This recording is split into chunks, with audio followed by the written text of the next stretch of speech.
नमस्कार मंडळी. बघा किती छान वातावरण आहे.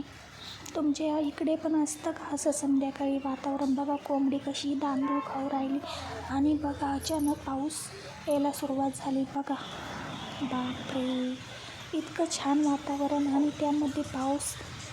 बापरे, मला तर हा पावसाने इतका वैताग आणला आहे, काय सांगू तुम्हाला. आता खूप चिडचिड होते हो. अंगणामध्ये पाय किती पण भरतात आणि मुलं तर तसेच ओट्यावर येतात. खूप माती होते आणि मला खावं लागते माझ्या मिस्टरांची बोलणे. पण काय करणार, आता पाऊस पण महत्त्वाचाच आहे. तर तुम्ही बघू शकता किती मुसळधार पाऊस येऊ राहिला आहे. पावसाचं असं असतं, पाऊस काय सांगून येत नाही. पण हा नैसर्गिक प्रकार आहे, त्याला कोणी थांबवू पण शकत नाही. आणि पाऊस तर खूप गरजेचा असतो माणसासाठी आणि शेतीसाठी. थँक्यू.